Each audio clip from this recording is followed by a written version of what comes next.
The sun rose softly over the hills of Canaan, spreading pink and gold across the sky. The birds sang and a warm breeze brushed the grass. In that quiet beauty lived a man named Abram.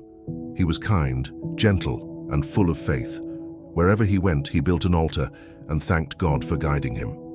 After many travels, Abram and his family returned from Egypt. His wife Sarai rode beside him, and his nephew Lot followed close behind with his own servants and animals.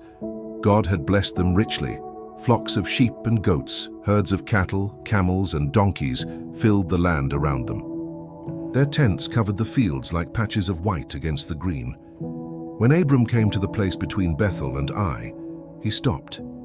It was the same spot where, years before, he had built an altar to worship the Lord. Abram knelt by the stones, lifted his hands and prayed, "Thank you, Lord, for all you've given me. You've led me safely and blessed me beyond measure. I will trust you with all my heart." The wind moved softly through the trees, and Abram felt God's peace fill his soul. But soon a problem began to grow. Abram's and Lot's herds had become so large that the land could not feed them all. Each morning their herdsmen searched for water and grass, but there wasn't enough for everyone. Arguments started to rise. "This well is ours," one of Lot's servants shouted. "No, it belongs to Abram's men," another replied angrily.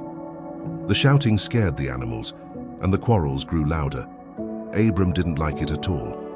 He loved peace and knew that fighting was not God's way. One evening, as the sun sank behind the hills, he called Lot to sit beside him outside his tent.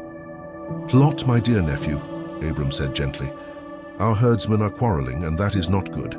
We are family, and we must live in peace. Look, the whole land lies before us. Let's separate so there will be no more strife between us. If you go to the left, I'll go to the right. If you go to the right, I'll go to the left." Lot looked out over the land. In the distance, the Jordan Valley shimmered in the sunlight. Rivers glistened like silver threads, and green fields stretched far and wide. It looked perfect. Rich soil, plenty of water, everything a shepherd could want. Lot's eyes sparkled with excitement.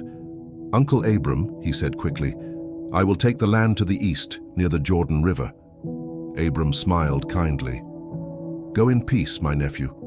May the Lord bless you wherever you go." So Lot packed his tents, gathered his flocks, and moved toward the east. Abram stood quietly on a hill, watching as the long line of animals and servants disappeared into the distance. Though he felt a little sad to see Lot go, his heart remained calm. He had chosen peace, and he trusted God to provide. Lot settled near the city of Sodom, where the valley was green, but the people were wicked and cruel. They did not honor God, yet Lot thought only about the beauty of the land and how easy life would be there. Abram, meanwhile, stayed in the land of Canaan, among the rolling hills and open skies. After Lot had gone, Abram walked alone through the fields. The air was still, and the stars began to appear overhead. Then the Lord spoke to him in a gentle, mighty voice. "Abram," God said, "lift up your eyes and look from where you are, north, south, east, and west. All the land you see I will give to you, and to your descendants forever. Your children will be as many as the dust of the earth. If anyone could count the dust, then your children could be counted." Abram looked out at the land stretching endlessly before him. He felt God's presence all around and whispered, "Thank you, Lord. I will trust your promise." Soon after, Abram moved his tents to a place called Hebron, near the great oak trees of Mamre. There he built another altar and worshipped the Lord. Day by day, his household grew in peace and happiness. His herdsmen worked cheerfully, and Abram's name became known as a man who walked with God. Sometimes, on quiet nights, Abram sat by the fire and thought of Lot. He prayed softly, "Lord, watch over my nephew. Keep him safe even in that sinful city." Though they lived far apart, Abram's love for Lot never faded. Sarai would often sit beside him, and together they gazed at the starry sky.